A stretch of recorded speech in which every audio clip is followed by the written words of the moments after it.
गोस्वामी जी ने बहुत बड़ी बात कही। आप सब चकई चकवा को जानते हैं? हाथ उठा के बताओ, चकई चकवा कौन जानता है?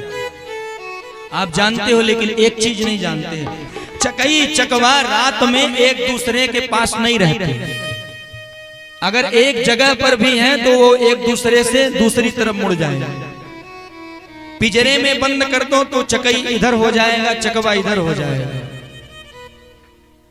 वो एक दूसरे से नहीं मिलन होता रात्रि में। यहाँ गोस्वामी जी बहुत सुंदर चित्रण करते हैं। संपत्ति चकई भरत चक्र और मुनि आया सुखलवार।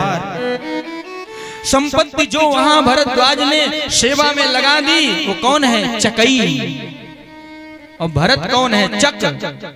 इन दोनों का मिलन नहीं होता रात्रि में। और रात्रि में विश्राम कर रहे हैं भरत जी, तो संपत्ति चकई भरत चक्र मुनि आए सुखिलवार। जो मुनि ने, भरद्वाज मुनि ने व्यवस्था की है वो खिलवार है भरत जी के लिए। भरत जी ने उस पर ध्यान ही नहीं दिया। और हमें अगर थोड़ा सा धन मिल गया तो हमें लगता है कि भगवान हम ही हैं। हमें लगता है कि हमसे बड़ा संसार में कोई है ही नहीं। तुम्हारे जैसे पता नहीं कितने आए और मर गए, कीड़े पड़ गए, कीड़े पड़ पड़ के मर गए, कोई पूछने वाला नहीं, कुछ नहीं जाना साथ में। ये सब जानते हैं। ऐसा नहीं कि मैं ही प्रवचन दे रहा हूं तो मैं ही जानता हूं ना।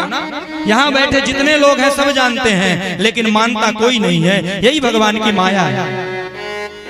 जैसे कोई तंबाकू खाता है तो वो जानता है कि 110% मुझे घाटा है। जो बीड़ी पीता है वो जानता है कि 110% मुझे घाटा है। जो शराब पीता है वो जानता है कि इसमें 1000% मुझे घाटा है, लेकिन फिर भी पीता है। वही माया है भगवान। लेकिन यहाँ भरत संपत्ति चकई भरत चक्र मुनि आया सुखिलवार। भरत जी ने ध्यान ही नहीं दिया। और जब भगवान से मिलन हुआ तो कहा कि प्रभु अगर आप मुझे कुछ देना चाहते हैं तो अपनी पनही दे दीजिए बस। और भगवान ने अपनी चरण पादुका उतार कर दे दी और भरत जी ने अपने मस्तक पर रखा और रखकर और कहा चल पड़े अवध की ओर। इतनी सरलता से भरत जी नहीं गए, लेकिन भरत जी चरण पादुका लेकर चल पड़े और कहा कि मैं आपकी बात मानता नहीं, यद्यपि आपकी बात मानने योग्य नहीं है, लेकिन आपकी बात टालना अधर्म है। अपने स्वामी की बात ना मानना अधर्म है। रामायण में एक ही चौपाई 2 बार आई है। सिर धरिया यशो करिय तुम्हारा, सिर धरिया परम धर्म नाथ हमारा, परम धर्म नाथ हमारा। सिर धरिया यशो करिय तुम्हारा, सिर धरिया। भरत जी कहते हैं प्रभु यद्यपि आपने जो आज्ञा की है मानने योग्य नहीं, लेकिन आपकी आज्ञा का पालन करना ये मेरा परम धर्म है। और यही बात शंकर जी ने भी कही, भोले बाबा ने भी।